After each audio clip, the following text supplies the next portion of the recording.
Welcome back to Verizon Vikings Training Camp Live. I'm your host, Gabe Henderson, and joined by Vikings team reporter Eric Smith. And Eric, day 5 of practice, day 3 of pads. The vibe was like that today. I feel like every day it gets better, but what was it like out there for you today? Yeah, there was actually more of a sense of urgency today, and that's what Coach Zimmer wants to see. It picks up more and more each day. At the end of practice, the Vikings had a team period where they did a hurry-up offense. With a minute left, the offense had to go 75 yards and try to get a touchdown. So that's good to see that urgency going. There was also some crowd noise today, and that was interesting. It's the first time we've heard that in a couple practices.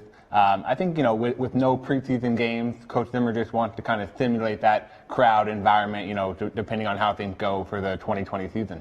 For sure, and another point of emphasis was the red zone today. Red zone was a key point of emphasis, especially in the beginning part of practice. We saw some big plays, but one play that really stood out to me was a play by QB1 in the red zone, a.k.a. the birthday boy, Kirk Cousins. Let's take a look.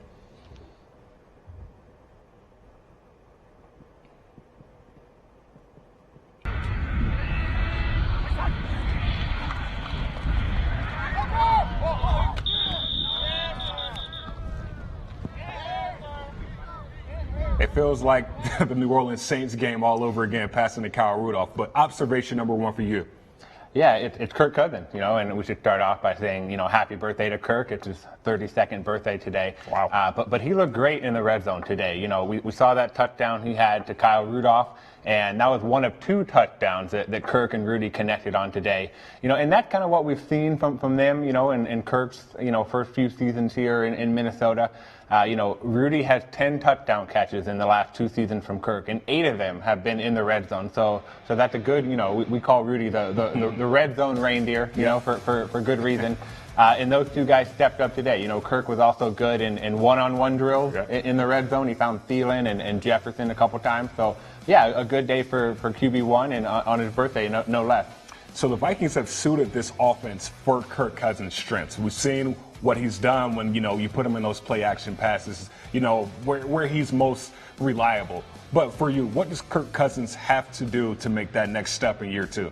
Well, year 4 or year 3? Year 3, yeah, year 3. Year 3 with the Vikings, year 2, and kind of that Kubiak team. And I think it's just take it to the next level. He has had a couple different offensive coordinators in his time. And, now that he has Gary Kubiak in his ear for a second straight year, with Kevin Stefanski obviously last year, just keep being Kirk and, just take it to the next level. Don't turn the ball over, help aid the running game with play action, as you said.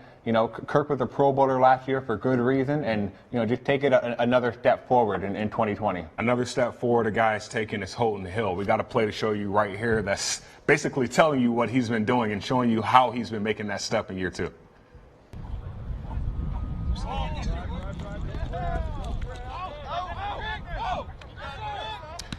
Like the observation says, consistency. Like he's been available and he's been consistent all camp. Observation number 2. Yeah, it's Holton, and consistency is easily the key word when it comes to Holton. He has the talent, and now that he's getting, runs with the first team offense, he's been there on the outside. It's just about doing it every day, and that's what, we talked about yesterday with Cameron Dantzler, just doing it every day. The same kind of goes for Holton.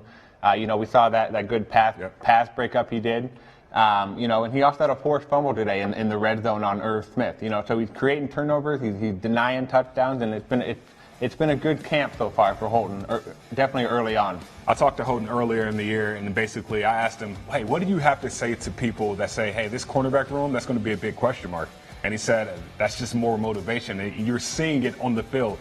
What more faith does he have to put into the coach's eyes to give them that trust in, Holton Hill? Hey, Holton's our guy. Yeah, it's just doing it every day. Kind of like I said, and the same goes for Mike Hughes, it goes for Cameron Dantzler and Chris Boyd and Jeff Gladney. It's a young cornerback room. Those guys are young. And Holton has a good amount of experience. He's played, I think, 24 games. He's made 4 starts. He has some experience in the league. It's just doing it every day, and he's done that so far in camp. One person that's been doing it every day and every year and year out is the Energizer Bunny, a guy he likes to call himself the Energizer Bunny, Eric Kendricks. Observation number 3 for you.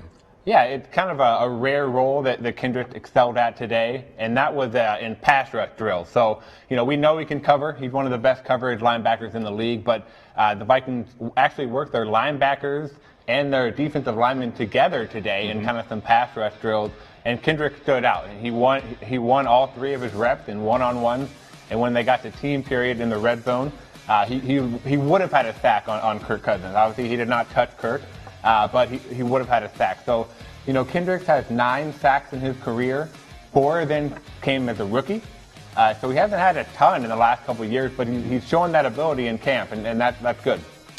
Rated number 83 overall in the NFL Top 100 this offseason. Eric Kendricks, we talk about, his consistency and what he can do as far as like a cover linebacker. But is there anything else that we need to see from Eric this year to basically solidify himself as one of those perennial linebackers in the NFL? He was a first team All-Pro last year. I don't know how much better you can you can get from that. It's maybe just making a few more splash plays. Whether that's a few more sacks, but he's an All-Pro, and he's going to be just fine. Moving on to the position battles, we are going to the big guys up front, the offensive line. The consistency has been there with 4 starters returning from last year, but that left guard position, that's going to be a position battle right there that we're going to be talking about for quite some time now. But as the season rolls around, the battle is going to start picking up here really soon.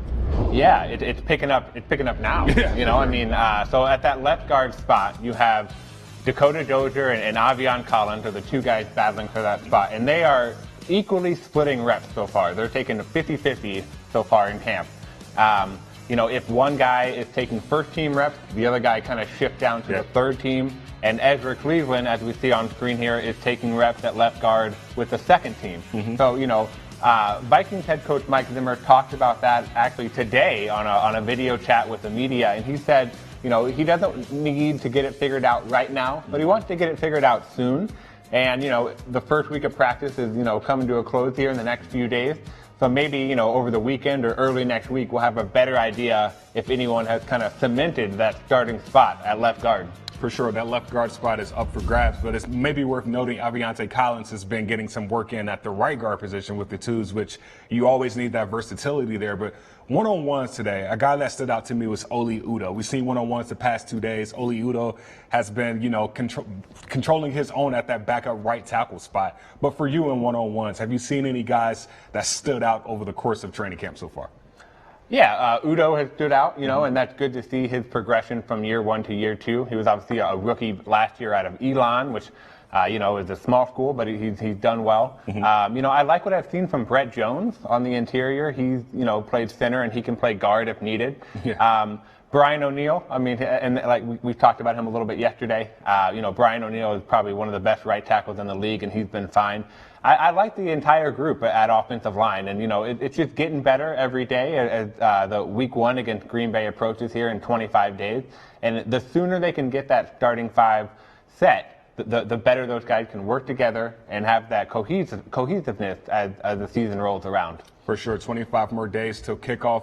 In the meantime, we will have you covered with everything you need to know regarding Vikings training camp. Make sure you stay tuned to Vikings.com and following us on all of our social media platforms for all and every coverage that you need. Highlights, we'll have 3 observations from Eric. Eventually, we'll have a player here, but in the meantime, guys, just stay tuned, and we will keep you covered. For Eric Smith, I'm Gabe Henderson, and this is the Verizon Vikings Training Camp Live.